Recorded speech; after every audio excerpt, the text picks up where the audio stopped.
Hi, and welcome to your monthly video for ULA. I love that you're on this adventure with us, and I love giving you these video lessons. So today we're going to talk about a diplomatic way to say no. And many leaders are great. Nope. Or they don't say no, and they ought to say no. But before we go there, we're going to talk about the concept with the difference between can and will. So I'm going to talk about that first, and then you'll understand how I'm using it. When we say, can you do something for us, we're making a mistake as a leader because they may say, yes, they can do it, but that doesn't mean they will do it. If you've ever had anybody that works for you that actually says, oh, sure, I can do that, and then they don't follow through, or you're unhappy with the way they did it, it's because you were maybe not as clear. They didn't say they would do it, they just said they could do it. There's a big, big difference. Most of the time, we can do almost anything. Like even when you hear from someone and we're saying, okay, you're in a wheelchair. Can you make it up those stairs? No, I can't. Not true. They might need help, but they somehow or other will be able to make it up those stairs. Most of us can do almost anything. The real truth is we won't do it. And that's where we're really going to talk about this. Are you saying, can you, or are you saying, will you? And if people are saying, yes, I can, but they're not saying that I will, you can have some challenge as well. So the difference between can and will is very, very distinct. And as a leader, instead of can you do it, which is always a yes, and if they say no, it really means what? I won't. But if they say I can, then you following up and being able to say, well, will you?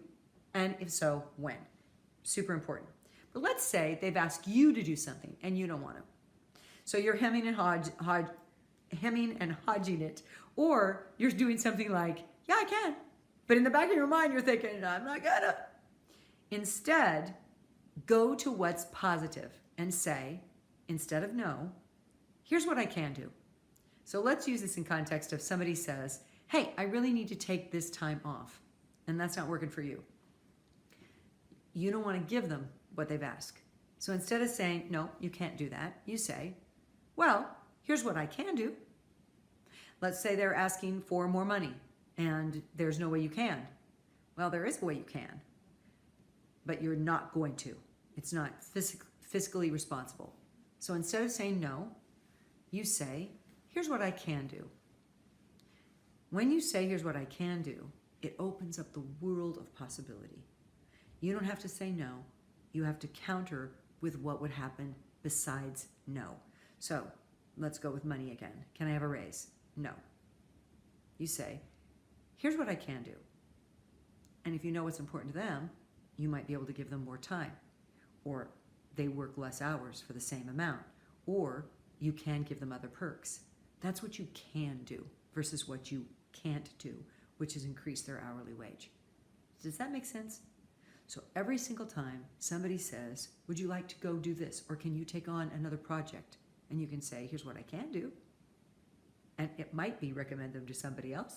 It might be that you're going to give them a different option altogether. It opens up the possibilities, and it's a beautiful way. You're going to thank me later. So here's what I can do. I can end this video now, and you can use this technique.